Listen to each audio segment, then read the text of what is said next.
মার্কিন প্রেসিডেন্টের ইচ্ছানুযায়ী আর এখন দেশটির সর্বোচ্চ আদালতের আদেশে যুক্তরাষ্ট্রের কোনো ব্যক্তি বা প্রতিষ্ঠানের সঙ্গে সম্পর্ক না থাকলে Iran, Libya, Syria, Somalia, Yemen ও সুদান এই 6টি মুসলিম প্রধান দেশের কেউ আর যুক্তরাষ্ট্রে ঢুকতে পারছেন না। ডোনাল্ড ট্রাম্প মার্কিন যুক্তরাষ্ট্রের প্রেসিডেন্ট হিসেবে শপথ নেওয়ার এক সপ্তাহের মাথায় গত 27শে জানুয়ারি মুসলিম প্রধান 7টি দেশের নাগরিকদের যুক্তরাষ্ট্রে প্রবেশে নিষেধাজ্ঞা আরোপ করে এক নির্বাহী আদেশ জারি করেছিলেন। ওই দেশগুলোর ভিসা পাওয়া লোকজনও তখন আর যুক্তরাষ্ট্রে প্রবেশ করতে পারছিলেন না।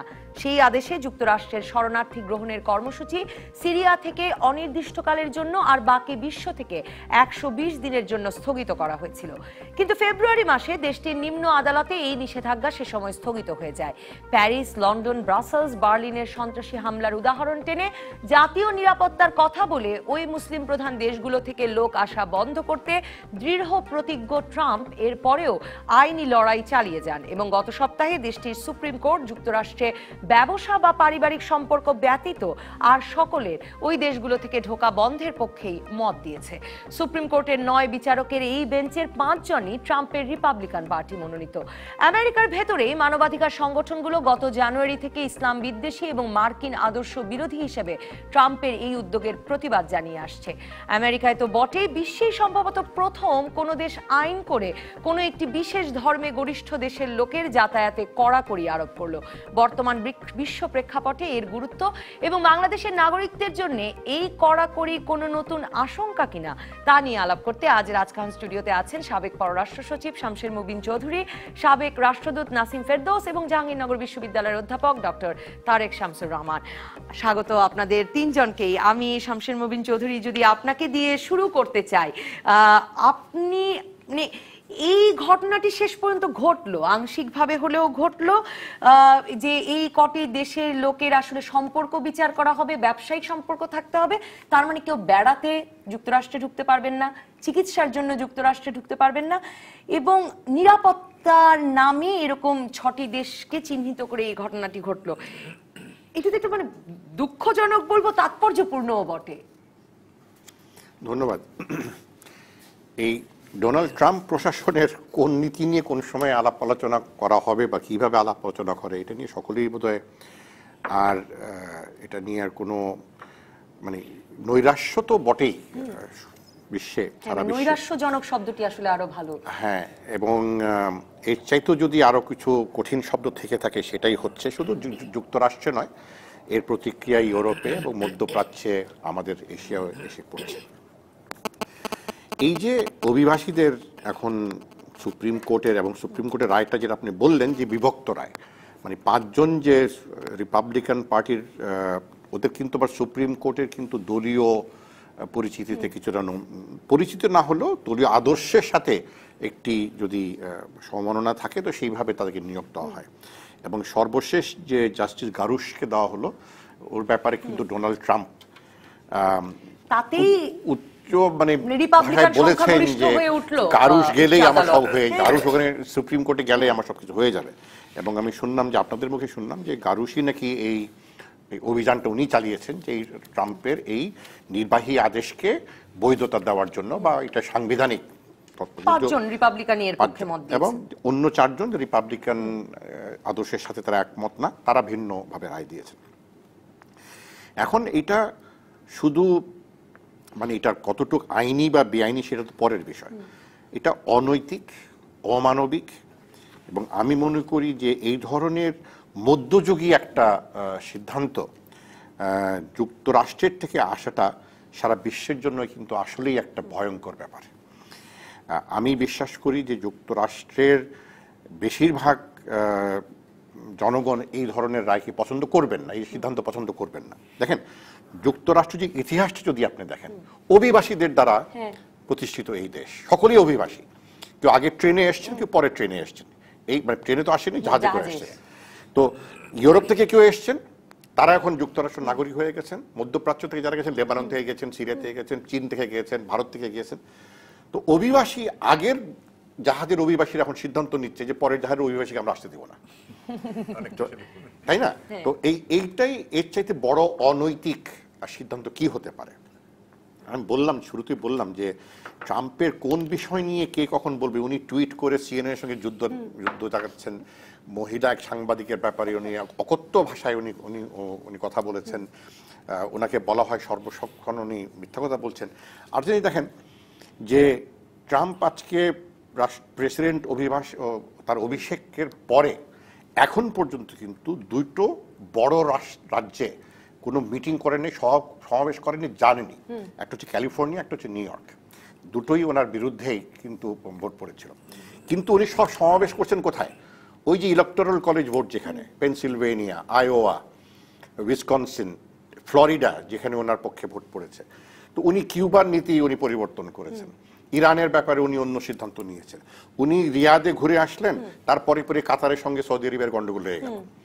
তো এরই ধারাবাহিকতায় কিন্তু এই ঘটনাটাই, এটা শুধু এটা এককভাবে দেখলে হবে না। আমার মনে হয় সারা বিশ্বে এখন একটা আতঙ্কের মধ্যে বাস করছে, এবং এই ব্যাপারে রিপাবলিকান দলের মধ্যেও নাকি এখন কথাবার্তা হচ্ছে যে আমাদের ভাবমূর্তি, আমাদের গণতন্ত্র হুমকির মুখে, কি করতে পারি। কিন্তু গণতান্ত্রিকভাবে নির্বাচিত ডক্টর তারেক শামসুর রহমান গণতান্ত্রিকভাবে নির্বাচিত প্রেসিডেন্ট, এবং তিনি যে বিষয়ে দৃঢ় প্রতিজ্ঞ ছিলেন, মানে এই জাতীয় নিরাপত্তা ইস্যুতে তিনি এই ধরনের ব্যবস্থা নেবেন, সেই ধরনের কথা তিনি নির্বাচনী প্রচারণা থেকে বলতে শুরু করেছেন।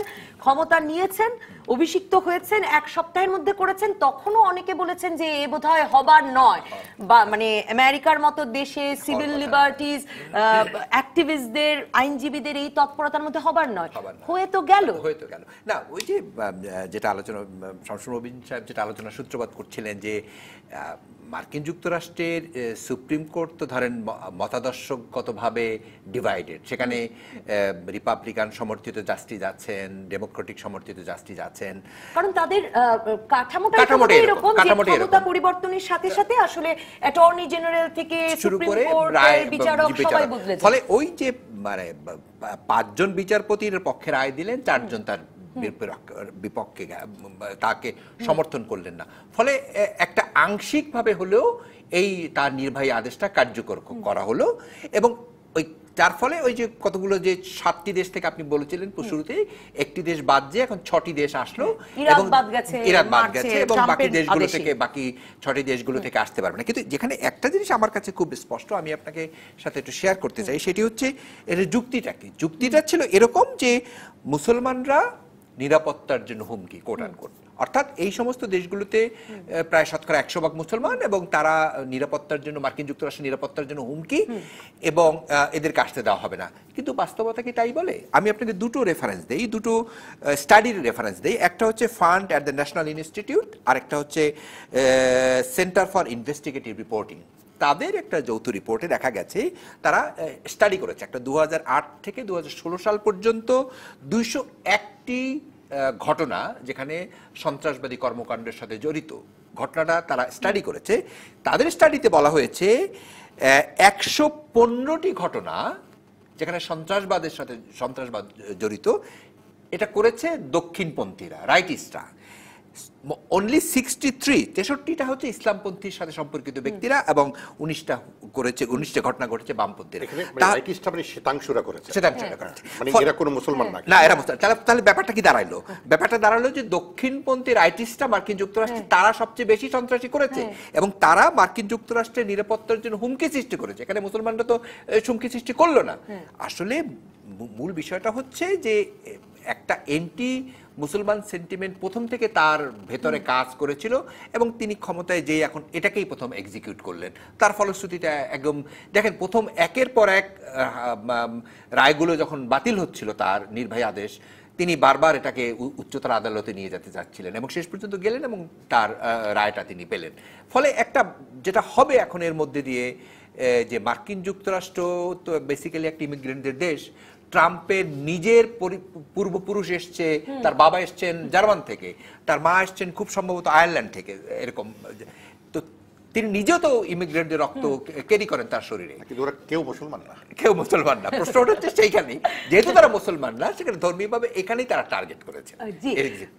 নাসিম ফেরদৌস, যেই কথাটি আসলে শামসুর মুবিন চৌধুরী এবং ডক্টর তারেক শামসুর রহমান দুজনই তুলেছিলেন, যে সুপ্রিম কোর্টেও যে একটা পরিবর্তন চলে আসে ক্ষমতার বদলের সাথে সাথে, মানে যুক্তরাষ্ট্রের পরিবর্তনটা তো তার মানে ট্রাম্পের সাথে সাথে আপনি দীর্ঘদিন সেখানে কাজও করেছেন, মানে আসলে তো প্রশাসনে, বিচারালয়ে সর্বত্রই একটা পরিবর্তন আসে নতুন প্রেসিডেন্ট আসবার পরে। আমি যদি মানে অনেকগুলো পদে নতুন নিয়োগ হয়, প্রেসিডেন্টের পক্ষে নিয়োগ হয়, এবং আপনার মনে থাকবে যে প্রথম অ্যাটর্নি জেনারেলের চাকরিও কিন্তু গেল তিনি নির্বাহী আদেশকে সমর্থন না দেওয়ায় ওবামার সময়ে। তো এখন কি আস্তে আস্তে ট্রাম্প আসলে প্রশাসনকে, বিচারালয়কে তার পক্ষ সমর্থিতদের নিয়ে এখন আসলে আর একটু গুছিয়ে বসছেন এবং আরো বিপজ্জনক আদেশের দিকে যাবেন? ধন্যবাদ নবনীতা। ট্রাম্পকে আলোচনা করতে গেলে আসলে অনেক কিছু আলোচনা করতে হয়। প্রথম কথা হলো, একটি যে বিষয় আমি আগে ক্ল্যারিফাই করি, সেটা হলো যে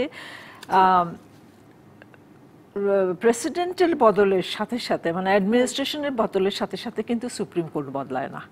সুপ্রিম কোর্টের জাজ একবার জাস্টিস হয়ে গেলে তিনি ফর লাইফ হন, এবং দুটো উপায়ে সেই সিটটা খালি হয়। 9 জনের তো হয় উনি নিজে স্বইচ্ছায় রিটায়ার করবেন, যেটা খুব কম বিচারপতি করেছেন, আর না হলে মৃত্যু। ও, তাহলে এবার যে 5-4 মানে রিপাবলিকান সংখ্যাগরিষ্ঠতা নিয়ে এলো, এটা কি ট্রাম্পের মানে সৌভাগ্য?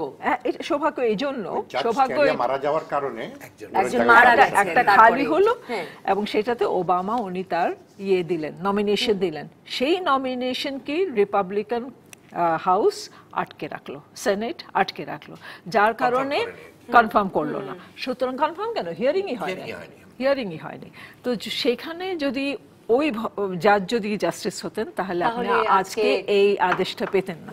তো সুতরাং এইখানে ইয়েটা আর কি, যে তারা সবসময় চেষ্টা করে, যেই পার্টি থাকে সবসময় চেষ্টা করে যে তার পার্টির জাস্টিসরা সংখ্যাগরিষ্ঠ যেন সবসময় থাকেন, এবং সেটা একমাত্র ওই যে মৃত্যুর কারণে, জাস্টিস কালিয়া মারা যাওয়ার পরে এটা হয়েছে। এক একজন জাস্টিস আছেন যাদের বয়স 90-এর কাছাকাছি, কিন্তু এখনো আছেন, যেহেতু জীবিত আছেন।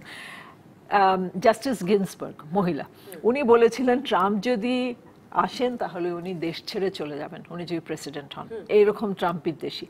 উনি নিশ্চয়ই রিপাবলিকানের সঙ্গে ভোট দেন নাই, কিন্তু রিপাবলিকানরা যেহেতু আগে ডেমোক্র্যাট নমিনেশনটা সেটা ডেমোক্রেটিক নমিনেশন আমি বলবো না, সেটা খুব ভালো একটা নিউট্রাল নমিনেশন ছিল ওবামা যেটা দিয়েছিলেন, কিন্তু সেটার আর হিয়ারিংই হয়নি, সুতরাং হয়নি। এখানে হলো মূল বিয়েটা। আর অ্যাটর্নি জেনারেলরা তো চাকরি, অ্যাটর্নি জেনারেল চাকরি, তাদের সরকারি চাকরি, সেই পরিবর্তনটা অটোমেটিক হয় আর কি। তো এখন ট্রাম্পের এইগুলো মানে এইটা যেটা করেছেন, অভিবাসীদের কথা বলা হলো যে আমেরিকা তো অভিবাসী দিয়ে হয়েছে, এবং কোন ধরনের অভিবাসী? যারা রিলিজিয়াসলি পারসিকিউটেড ছিল আয়ারল্যান্ডে, যারা রিলিজিয়াসলি পারসিকিউটেড ছিল বিভিন্ন ইউরোপিয়ান দেশে, তারা কিন্তু এসেছিল প্রথমে। যাদেরকে বলা হয় ওই যে কি বলে পিলগ্রিমস ভয়েজ না কি বলা হয়, হ্যাঁ, এইটা বস্টন, যারা আসলে ধর্মীয় সহিংসতার শিকার হচ্ছিলেন, বিদ্বেষের শিকার হচ্ছিলেন বিভিন্ন দেশে, তারা ওই যে অর্থনৈতিক কারণেও, হ্যাঁ, অর্থনৈতিক কারণটাও ছিল যে দুর্ভিক্ষ, ইউরোপের দুর্ভিক্ষর জন্য, কিন্তু তার চেয়েও একটা বড় অংশ ছিল যে এরা। এবং এর পরে কিন্তু এরাই এই যে এখন বন্ধ করছেন সেটা কিন্তু ঠিক না। এলিস আইল্যান্ড তো এই জন্যই হয়েছিল, আগে ইমিগ্রেন্টদেরকে এলিস আইল্যান্ডে নামানো হতো, এলিস আইল্যান্ড থেকে সিলেকশন হতো, তারপরে অ্যাকসেপ্টেড হলে ঢুকতে পারতো, না হলে ঢুকতে পারতো না, সেটা অনেক আগেই বন্ধ হয়ে গেছে। সুতরাং তারা কিন্তু একবার যখন তারা জোরদার হয়েছে তখন এই সব ঘটনা ঘটেছে, এটা নতুন কিছু না। আমাদের কাছে খুব নতুন যেটা মনে হচ্ছে সেটা হচ্ছে যে এরা সব মুসলমান। জি, এবং স্পষ্ট করে লিখিত, মানে ধরুন আমি যদি আরো স্পষ্ট করে আপনাকে যে একটা বিরতি নিয়ে ফিরবো নাসিম ফেরদৌস, এরপর আমি খুব স্পষ্ট করেই জিজ্ঞেস করতে চাই যে এগুলো তো আমরা জানতামই, যে এমনকি আমরা ভিসা অ্যাপ্লিকেশন করলেও আমরা জানি যে আমেরিকার দূতাবাস বোনাফাইড রিলেশনশিপ খোঁজে, মানে ওখানে একটা শক্ত আত্মীয়তার সম্পর্ক খোঁজে, কিংবা ব্যবসা কাজ খোঁজে। এখন এটা যে লিখিত পরিত হয়ে গেল এবং মুসলমান দেশগুলোর বিষয়েই হলো, সেটার প্রভাবটা কি? দর্শক থাকুন রাজকাহনে টেলিভিশনে, ফেসবুকে, ইউটিউবে।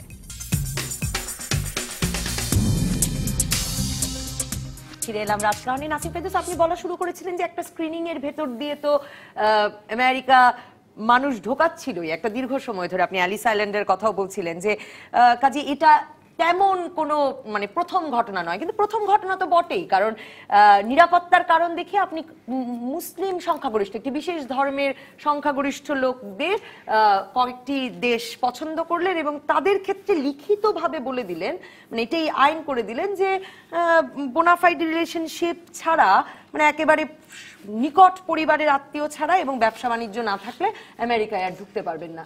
সেটা তো খুব নতুন এবং তাৎপর্যপূর্ণ।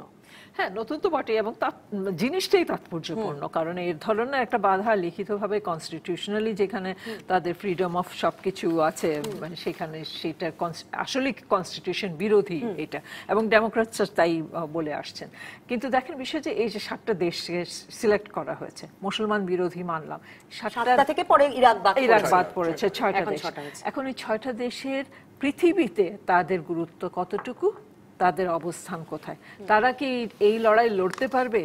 আমেরিকার সাথে লড়তে পারবে না। ইরান আছে অবশ্য, হ্যাঁ ইরান আছে, কিন্তু ইরানের সাথে তো বহু দিনের ঝামেলা তাদের, এবং ইরানের সাথে এইভাবেই দ্বন্দ্ব একটা, মানে সেই শাহের সময় থেকে, রেভলিউশনের পর থেকে সেই দ্বন্দ্ব চলছে, সেটা এখন আছে। কিন্তু তারা কিন্তু ইরানিদেরকে অনেক অভিবাসী আছে, শাহের পুরো ফ্যামিলি তো আজকে আমেরিকায়, সুতরাং ইরানি অনেক আছে। বিষয়টা হচ্ছে যে যাদেরকে সিলেকশন করা হয়েছে এগুলো টেস্ট কেস হিসাবে, আমি বলি টেস্ট কেস হিসাবে। সোমালিয়া থেকে কতজন যায় বিরাট নাম্বার, ঠিক আছে, কিন্তু মুসলমান দেশ হিসাবে সোমালিয়ার অবস্থান কোথায়?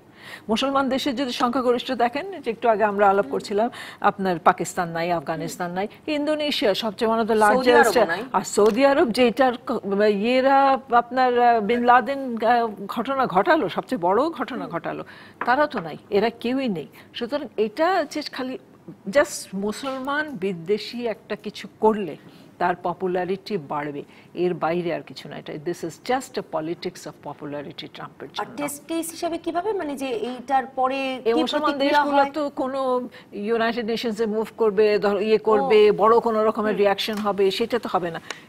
ইরান তো করতে পারবে না, বিকজ ইরানের অন্যান্য বিষয় আছে। ইরান যখন ধরবে তখন ভালো করে ধরবে, আশা করি, আমি বিশ্বাস করি। ডক্টর তারেক শামসুর রহমান, মানে এই মানে একরকমের আমেরিকার ভেতরেও এটা বলা হচ্ছে সেই জানুয়ারি মাস থেকে যে ইসলামোফোবিয়া ছড়ানো, যে কথাটা নাসিম ফেরদৌসও বললেন, সেটাই এই ঘটনার একটা মূল উদ্দেশ্য, এবং ইসলামোফোবিয়া থেকেই আসলে এইরকম একটি আদেশ এবং তারপরে এর আংশিক বাস্তবায়ন। হ্যাঁ দেখেন, কথাটা সত্য, এটি হলো বাস্তব কথা। কিন্তু দেখেন, মানে যদি আমি ওইটাকে বেস ধরি যে মুসলমান প্রধান দেশগুলো থেকে সন্ত্রাসবাদের বীজ ছড়িয়ে যাচ্ছে, তাহলে 9/11-এর সাথে যারা জড়িত, যে নামগুলো এসছে, তার প্রায় 19 জন ব্যক্তির নামের মধ্যে সম্ভবত 17 জন না 16 জনই হচ্ছে সৌদি আরবের, এবং এই সৌদি আরব তাদের টার্গেট হওয়া উচিত ছিল প্রথম 1 নাম্বার, কিন্তু সৌদি আরব করা হলো না। কারণ বিকজ সেখানে মার্কিন যুক্তরাষ্ট্রের স্বার্থ আছে, ট্রাম্প পরিবারের স্বার্থ আছে, সেখানে ইনভেস্টমেন্ট আছে, ফলে সৌদি আরব বাদ পড়লো। ইরানকে রাখা হয়েছে কারণ ইরানকে মার্কিন যুক্তরাষ্ট্র, ট্রাম্প প্রশাসন এখন সম্ভাব্য থ্রেট মনে করছে, এবং আপনি নিশ্চয়ই মনে আছে যে ইরানকে শায়েস্তা করার কথা তো উনি শুরু থেকেই বলছেন, এবং অলরেডি বিভিন্নভাবে, এবং অলরেডি ইরানের সাথে যে পারমাণবিক 6 জাতি চুক্তি হয়েছিল, ট্রাম্প প্রশাসন প্রকাশ্যে ট্রাম্প বলছেন আমি এটা মানি না। এবং শুধু তাই নয়, তিনি যখন সৌদি আরব গেলেন প্রথম তার ভিজিটে, সেখানে তিনি তার প্রচুর বক্তব্যটাই ছিল ইরানের বিরুদ্ধে। এবং এই যে এখন যে কাতার এবং সৌদি দ্বন্দ্ব, এর পেছনেও কিন্তু এই একটা ইরান একটা ফ্যাক্টর হিসেবে কাজ করছে। ফলে সৌদি আরবকে প্রচুর অস্ত্র বেচে এলেন, প্রচুর চুক্তি স্বাক্ষর করেছেন। অর্থাৎ এখানে একটা ব্যবসায়িক স্বার্থ আছে, সে কারণে তিনি সৌদি আরবের এই দেশ সৌদি আরবকে ইনক্লুড করেননি। যদি সন্ত্রাসবাদীকে টার্গেট করতেন তাহলে আফগানিস্তান হওয়া উচিত ছিল, তাহলে আপনার মানে ইরাক থাকা উচিত ছিল, কারণ ইরাকের একটা অংশ নিয়েই তো আজকে আইএস জন্ম হয়েছে, ইরাক কেন হলো না? ফলে এই যে 6টি দেশকে তিনি যে নিষেধাজ্ঞা আরোপ করলেন, এখন সুপ্রিম কোর্ট থেকে তার আংশিক অনুমোদন পেলেন, এর পেছনে তার একটা সুদূর প্রসারী পরিকল্পনা আছে। এবং আমার ধারণা হয়তো আমরা ভবিষ্যতে দেখব তার এই যে মুসলমান বিদ্বেষী মনোভাব এবং ইসলাম ফোবিয়া, এটা আরো সম্প্রসারিত হবে, এবং হয়তো আমার ধারণা ভবিষ্যতে আরো বেশ কিছু মুসলমান প্রধান দেশগুলো এর আওতায়, এই তালিকায় ঢুকে যেতে পারে বলে আমার আশঙ্কা আছে। হয়তো নতুন ফর্মে, হয়তো সরাসরি না হলো, হয়তো আরেক ফর্মে হয়তো চলে আসতে পারে। পাকিস্তান টার্গেট হয়ে যেতে পারে, হয়তো আপনার ইন্দোনেশিয়া সবচেয়ে বড় মুসলমান কান্ট্রি, সেখানে টার্গেট হতে পারে। কারণ আপনি জানেন যে ইন্দোনেশিয়াতেও এক ধরনের সন্ত্রাসবাদী কর্মকাণ্ড সেখানে আছে, জামিয়া মিলিয়ার একটা অ্যাক্টিভিটি আছে, সেখানে হতে পারে। অর্থাৎ যেখানে মুসলমানদের সংখ্যাগরিষ্ঠতা রয়েছে এই সমস্ত দেশগুলো সরাসরিভাবে টার্গেট হয়ে যেতে পারে আগামীতে, বা যাদের সঙ্গে ট্রাম্পের কোনো সমস্যা হবে, ব্যবসায়িক সম্পর্ক নাই, সেসব হতে পারে। যদি হয় সেটা শুধুমাত্র ওবামার কারণে হবে, যে ওবামার পিতৃপুরুষ সেখান থেকে এসেছিলেন। শমশের মুবিন চৌধুরী, সেই আশঙ্কা থাকে কিনা? কিন্তু এই রায়ের দেওয়ার সময় আদালতের তরফ থেকে বলা হয়েছে, মানে এই রায়ে আছে যে যে কিছু মানুষের অসুবিধা হবে, যারা আসতে পারবেন না বিভিন্ন কারণে এখন আর যুক্তরাষ্ট্রে, তাদের চেয়ে জাতীয় নিরাপত্তা অনেক বড়। যে পপুলিস্ট অবস্থানের কথা বলছিলেন নাসিম ফেরদৌস, এই কথাগুলো তো আসলে জনগণ শুনতে ভালোবাসে। আপনি বলছিলেন সংখ্যাগরিষ্ঠ মার্কিন জনগণ নিশ্চয়ই এর পক্ষে থাকবে না, সংখ্যাগরিষ্ঠ মার্কিন জনগণ তো নিরাপদে থাকতে চায়। সংখ্যাগরিষ্ঠ মার্কিন জনপদ নিরাপত্তা থাকতে চায় অবশ্যই, কিন্তু এরাই যে নিরাপত্তার হুমকি সেই প্রমাণ তো এখনো পাওয়া যায়নি। 9/11 যারা এই ঘটনা যারা ঘটিয়েছিল তার মধ্যে কয়জন ছিলেন ইরানিয়ান? কেউ ছিলেন? লিবিয়ান কেউ ছিলেন? সুদানিজ কেউ ছিলেন? সিরিয়ান কেউ ছিলেন? সোমালিয়ান কেউ ছিলেন? মিশরই ছিলেন। মিশর কিন্তু এই তালিকায় নেই। তো এটা যুক্তি যদি আপনি খোঁজেন, যুক্তি খুঁজে পাবেন না। এটা আসলে একটি রাজনৈতিক সিদ্ধান্ত। তবে নিঃসন্দেহে আপনার ব্যাখ্যাটি কি? ওনারা দুজনই বলেছেন যে মানে এই দেশগুলো এলো কেন নাম, মানে দূরদর্শিতাহীনতার একটা বিরাট দৃষ্টান্ত এটা। কারণ যুক্তরাষ্ট্রের নাগরিক থাকবে নিরাপদে, বিশ্ব কিন্তু নিরাপদে থাকবে না। তারা যুক্তরাষ্ট্রে হয়তো তারা আর জঙ্গিবাদী করতে পারবে না, বিশ্বে সব ছাড়ে করবে।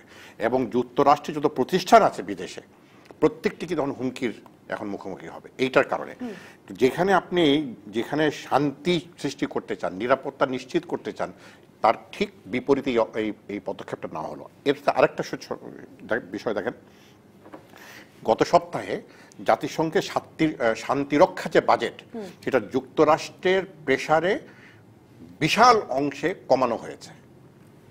পিস কিপিং এর জন্য আমরা যুক্তরাষ্ট্র আর পয়সা দিবে না। সেটাও তো ট্রাম্পের নীতি, মানে উনি ন্যাটোতেও দিবেন না, শান্তিরক্ষাতেও দিবেন না, পরিবেশ রক্ষায়ও দেবেন না। আগেই বলেছিলেন, এবং ওনার যে রাষ্ট্রদূত রয়েছে নিউ ইয়র্কে, নিনা হেলি, এই কথা পরিষ্কার বলেছেন।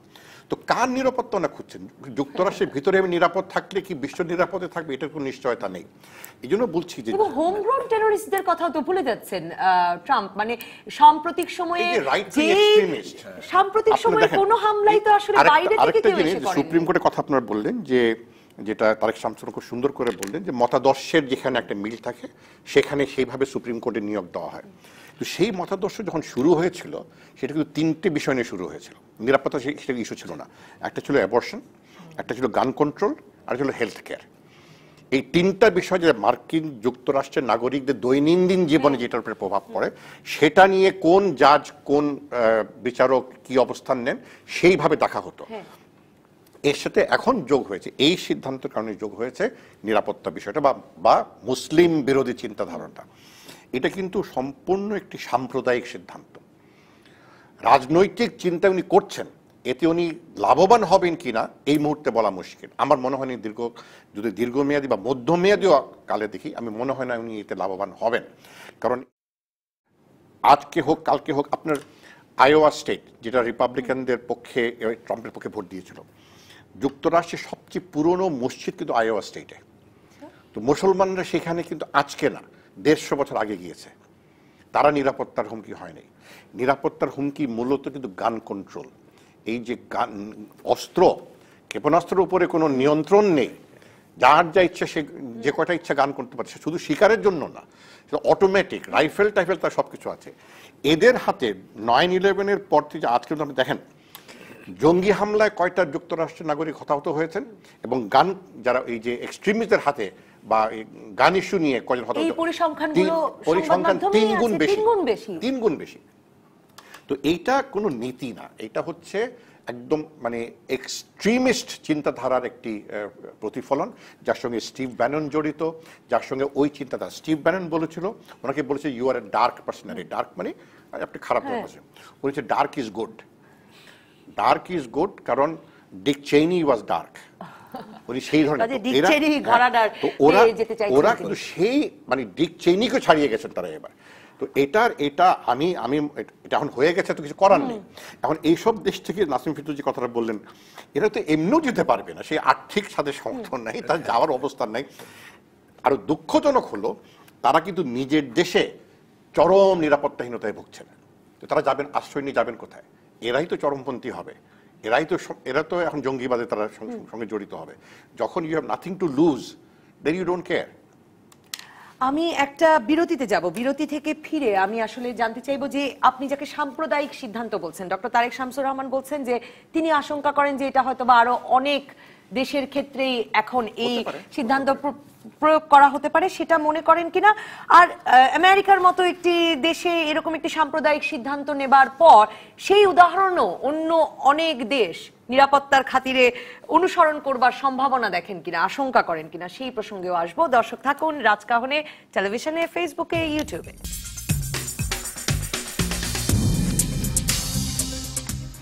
ফিরে এলাম রাজকাহনে, শামসুল মুবিন চৌধুরী। আমি আপনার কাছে জানতে চাইবো যে এই যে 6টি মুসলিম দেশের লোকজন বাবা মা স্বামী স্ত্রী সন্তান ভাই বোন জামাতা পুত্রবধূ সম্পর্ক ছাড়া অথবা ব্যবসা শিক্ষা বিষয়ক সম্পৃক্ততা না থাকলে আর আমেরিকায় ঢুকতে পারবেন না, যে সিদ্ধান্তকে আপনি সাম্প্রদায়িক সিদ্ধান্ত বলছেন, আপনি মনে করেন কি যে আমেরিকার মতো একটি দেশে এরকম একটি সিদ্ধান্ত নেওয়ার পর অন্য দেশগুলো এতে, অন্য অনেক দেশ নিরাপত্তার অজুহাতে এতে উদ্বুদ্ধ হতে পারে?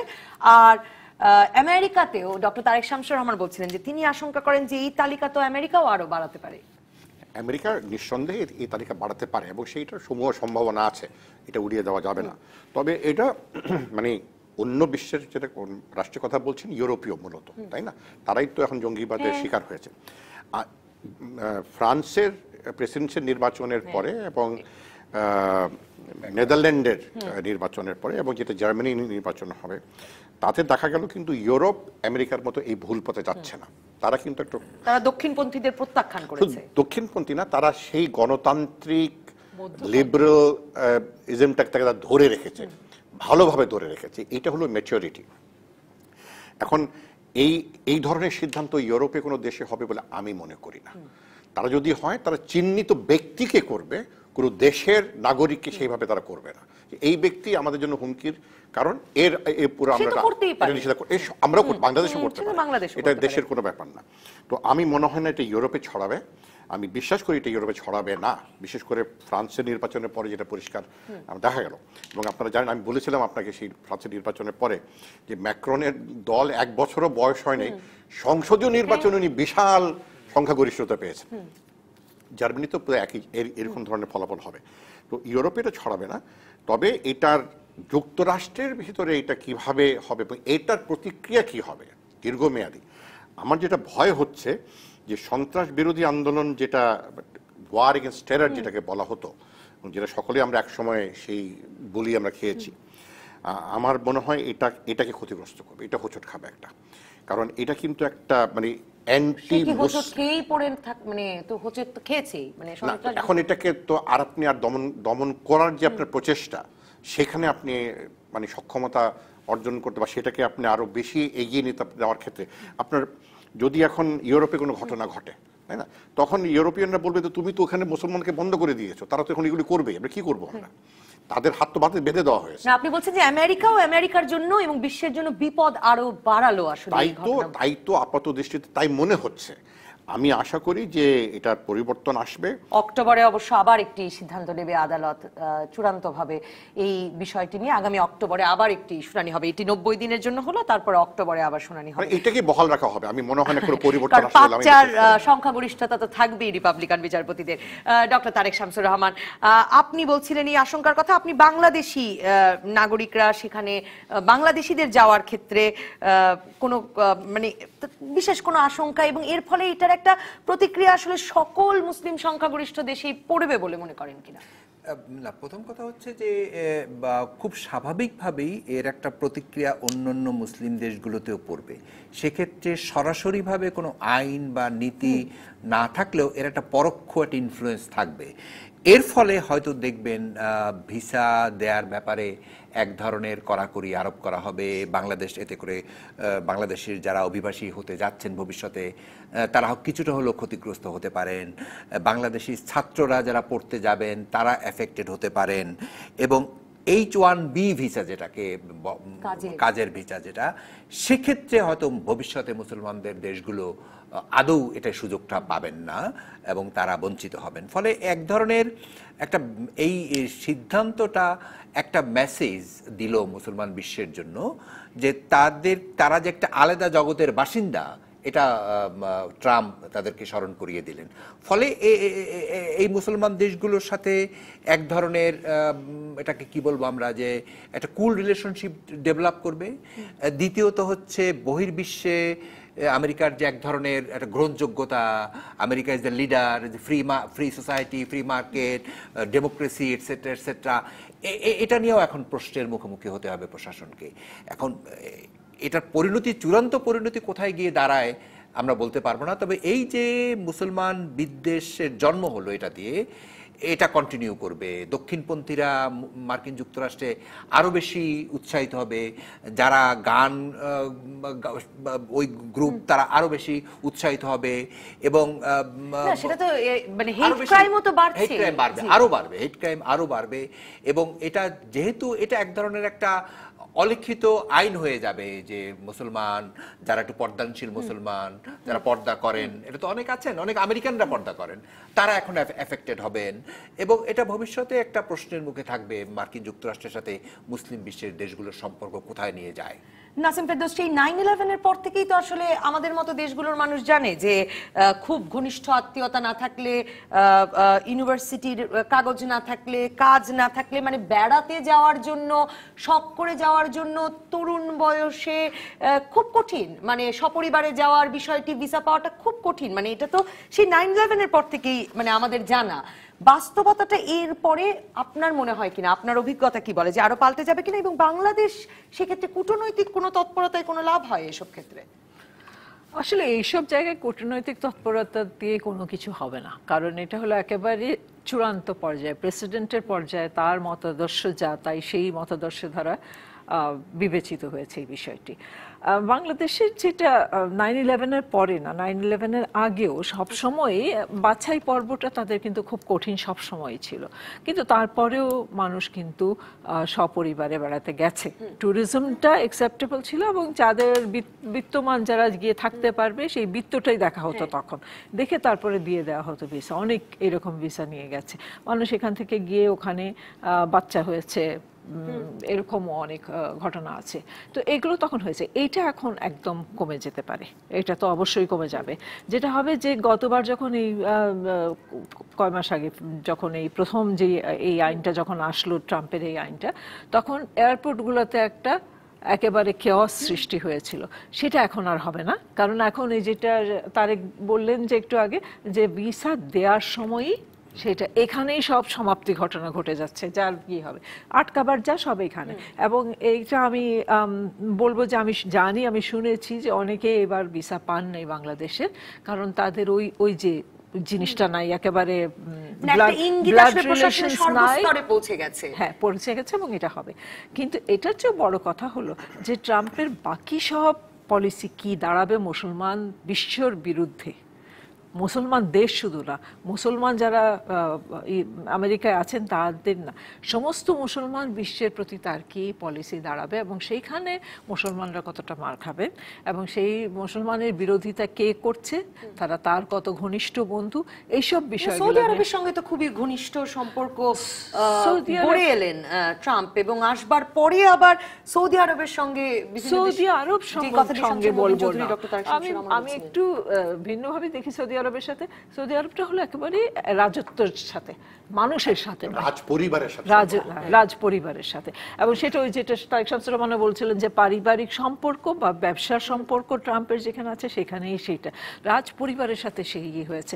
সৌদি আরব কিন্তু দেশ হিসাবে ট্রাম্পের পরে না, পক্ষে না, সুতরাং সেখানে কি হবে সেটা বলা মুশকিল। কিন্তু যেটা হবে, আমার যেটা হলো যে মুসলমানকে আপনি এই ঘাটে আটকাবেন, আপনার দেশে যখন কনভার্টের সংখ্যা বাড়বে তখন কি করবেন? তখন তো তারাও মুসলমান যে হবে, তখন কি করবেন? সেটা আমি দেখার জন্য অপেক্ষায় আছি।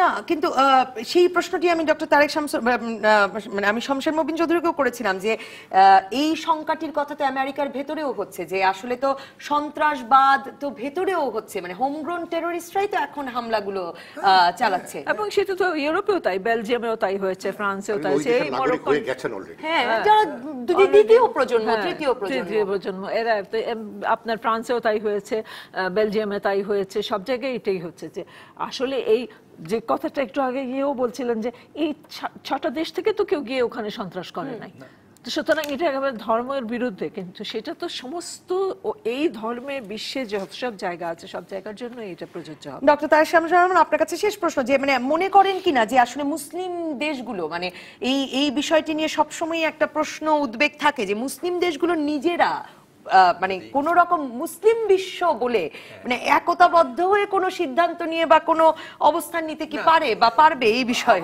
কখনো তো পারে না, অতীতেও পারেনি, আগামীতেও পারার সম্ভাবনা নেই এবং বর্তমানেও পারছে না। আপনি দেখেন না সবচেয়ে বড় যে ক্রাইসিসটা এখন যাচ্ছে পার্সিয়ান অঞ্চলে, সৌদি আরব ভার্সাস কাতার, তো সেখানেও তো কেউ মিডিয়েট করতে পারে না, আরব লীগও সেখানে মিডিয়েট করে উদ্যোগ নেয়নি, ওআইসিও কোনো উদ্যোগ নেয়নি। ফলে এই জিসিসি যে তৈরি হলো সেটা অর্থহীন একটি বিষয়। প্রতিটি সংগঠন, জিসিসি বলেন, আরব লীগ বলেন, আপনার ওআইসি বলেন, সেগুলো কাগজি সংগঠনে পরিণত হয়েছে। এখানে মুসলিম বিশ্বের মধ্যে ডিভিশনটা অনেক বেশি, ফলে এই বেশি ডিভিশন থাকার কারণে এই সুযোগটা নিচ্ছেন ট্রাম্প প্রশাসন। আজকে যদি মুসলিম বিশ্ব এক হতো, যদি পার্সিয়ান গালফ অঞ্চলভুক্ত এক হতো, কারণ পার্সিয়ান গালফের একটা আলাদা বৈশিষ্ট্য আছে, তাদের ন্যাচারাল রিসোর্স আছে, তাদের তেল আছে, তাদের গ্যাস আছে, তারা যদি এক হতো উল্টো তো তারা আমেরিকাকে বয়কট করতে পারতো, তেল বয়কট করতে পারতো, কিন্তু সেটা তো তারা কখনোই করতে পারবে না। ফলে মুসলমান বিশ্বে ডিভিশন আছে, এই ডিভিশনটার সুযোগটা নিয়েছেন president Trump. Simple. Shamsher Mobin Chowdhury, শেষ মন্তব্য, মানে এর কোনো তার মানে তো মানে সবচেয়ে সহজ শত্রু আবার মুসলিম বিশ্বই বটে। আপনার 1973 আরব ইসরায়েলি যুদ্ধের পরে এই প্রথমবারের মতো মুসলিম বিশ্ব কিন্তু এটা একক একটা ঐক্য অবস্থানে এসেছিল। ওই তেলকে ব্যবহার করে, জ্বালানিকে ব্যবহার করে যুক্তরাষ্ট্রকে কিছু কিছু হিমশিম খাইয়েছিল। এখন ওইটার পর থেকে এদের সকলেরই, এই শ্বেতাংশদের এটা নীতি হয়েছে যে ওই ঐক্যটা ভাঙতে হবে আমাদের। এখন যেটা দেখছেন এটা একটা অবস্থানে এসছে, এর থেকে হয়তো আরও বাড়বে। মুসলিম বিশ্বে ঐক্যের আমি দুঃখজনক হলেও সত্য কোনো সম্ভাবনা আমি এখন দেখছি না, এবং গালফ ক্রাইসিস তো এতে আরও বেশি প্রমাণ করে দিল।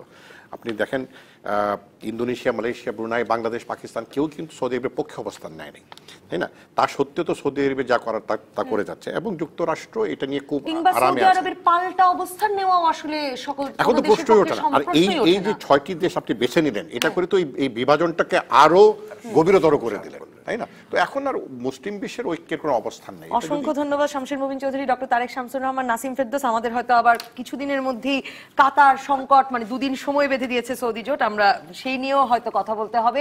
দর্শক ধন্যবাদ যারা সঙ্গে ছিলেন। সাফল্য গাথা দিয়ে আমরা শেষ করি আমাদের অনুষ্ঠান। আপনারা জানেন নেত্রকোনার হাওড়াঞ্চল মোহনগঞ্জ উপজেলার সংগ্রামী মানুষ আলী ওসমান মাত্র 2টো গাভী দিয়ে তার ভাগ্যের চাকা ঘুরিয়েছেন তিনি। দেখে আসি আলী ওসমানের গল্প।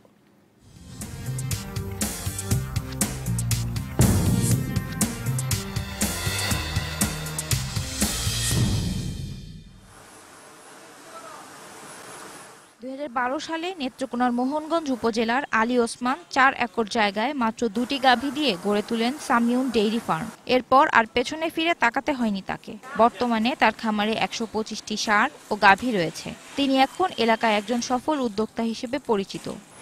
দুইটা গাভী আছে, বিভিন্ন জায়গায় দেখি যে এগুলো অস্ট্রেলিয়ান গরু, কুষ্টিয়া গেছিলাম বেড়াইতে, ওই সাইডে দেখি অনেক ফার্ম আছে রংপুর, কুষ্টিয়া, ওদেরকে দেখে উৎসাহিত হইলাম।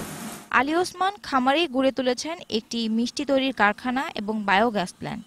এ বায়োগ্যাস প্ল্যান্ট মিষ্টি কারখানা সহ অন্যান্য ক্ষেত্রেও বিদ্যুৎ চাহিদা মেটাচ্ছে।